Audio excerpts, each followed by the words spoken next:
ଭାଇନା ବେଳା ସେପଟେ ଭାଇନା ଥିଲା ରାତି ନିଦ ଭାଙ୍ଗିଛି ଟେକି କାଧ ବାରିକି ଝିଅକୁ ଭାଇନା କା ନିଦ ହବନି ମୁଁ ନା। ସେଦିନ ଆଉ ଟିକେ ଶୋଇ ବୋଲି ଭାବିଲି କାଳିଆ କହିଲା ଭାଇନା ସେଠିକି ଯା ତୁ ବେଗି ଯଦି ଗାଧୁ ଯଦି କାଳିଆ ହେଇଗଲା କାଳିଆ ଆଡେ ଉଠି ନଥିବେ ନା ଉଠି ପାରିଲେନି। କାଳିଆ କହିଲା ମୁଁ ଘରକୁ ଗଲେ ଫଟୋଟା ଦେଇବି ଘରକୁ ଯାଏନି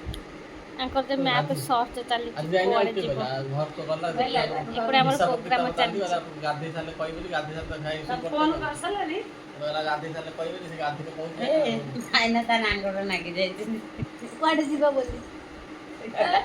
ଭାଇନା ରୁହ ମୁଁ ଗାଧେଇ ସାରିଲେ ହିସାବ କଲା ଚାଲିଛି ହିସାବ କରି ଗାଧେଇ ତ ଖାଇ ପକେଇ ସକାଳେ ଉଠିଲେ ଝାଡା ପଡି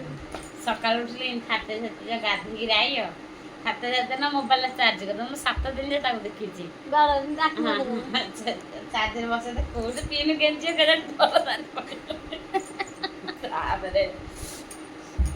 ତାପରେ ଗାଧେଇ ପଳ ଗାଧେଇ ପଳେଇବା ଭାଇନା ଏ ଦେଖ ଭାଇନା ପକେଇ ଆସେ ସେ ପାଇଗଲେ ମ୍ୟାପ ପାଇଗଲେ କୁଆଡେ ବୁଲି ଯିବେ। ଏ ଦେଖ ଏଇଟା ଖାଲି ମାର ତମେ ଦେଖିବ ତମକୁ ଏଥିରେ କଣ ଅଛି କିଛି ନାହିଁ ଏମିତି ଆଉ ଟିକେ ଭଲ ଦେଖ ନୃସିଂହ ମନ୍ଦିର ଯୋଉ କହୁଛ ଟି ନୃସିଂହ ମନ୍ଦିର ଏ ଯୋଉ ସେ ଯୋଉ ମନ୍ଦିରଟା ବାବୁ ନାହିଁ ସେଇଟା ମୁଁ ଯାଇଥିଲି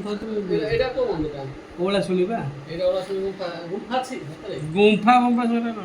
ଏ ବାବୁ ସେ ବାବୁ ଶୁନ ସେ ଯୋଉ ନାହିଁ ଆମେ ଭୁବନେଶ୍ୱରରୁ କଟକ ଗଲା ବାମପଟେ ଖାଲି ମାର୍ବଲ ମନ୍ଦିରଟା ଯୋଉ ଅଛି ରାମଦେବ ମନ୍ଦିର ସେଠି କଣ କିଛି ନାହିଁ ଖାଲି ଯୋଉ ଗେଟ୍ ଯୋଉ ନୁହଁ କି ଗେଟ୍ ଅଛି ତମକୁ ଏମିତି ଫଟୋରେ କିଛି ଲାଗୁଛି ଯାଇନି ଓଳା ଶୁଣି ପୋଡ ପିଠା ଯାଜପୁରରେ କି ମାଗୁ ନାହିଁ ଗୋଟେ କଣ ବିରଜା ମନ୍ଦିର ଗଲା ଯାଜପୁର ବିରଜା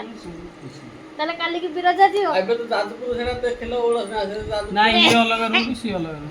ଆମର ବର୍ଷ ପାଇଯିବ କିନ୍ତୁ ଫାଇନାଲ ହେଇ ପାରିବନି ପୁନେଇରେ କୁଆଡେ ଯିବୁ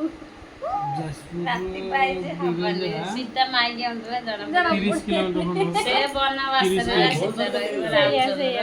100 କିଲୋମିଟର ସେଟା ସେ ବନବାସରେ 100 କିଲୋମିଟର ଆରାମରେ ପଳାନ୍ତି ପଳାଇ ଯାଇକି 100 ଗୋଟେ ମନ୍ଦିର ପାଇଁ 100 ରାଣୀ ସେ ଜମି ମତନ ଭାଇନା ତ କାଲି ଏଠିକି ଭାଇନା 500 କିଲୋମିଟର ହେଲେ କହିବ ମୁଁ ଏଇ 100 କିଲୋମିଟର 2 ଘଣ୍ଟା ଟାଇମ ଲାଗିବ ବାଟରେ ଯାଇକିନା ପଳେଇ ଆସିବା କହୁଛନ୍ତି ତୁ କେବେ ଦେଖିପାରୁନି କାରଣ ବିରଜା ମନ୍ଦିର ଯାଇ ତ 2 ଘଣ୍ଟା ଭିତରେ ପଳେଇ ଆଇଥିଆ ଆଉ ସମସ୍ତେ 4 ରାତି ଉଠିଲେ ଆଉ ଯାଜପୁର ଆଉ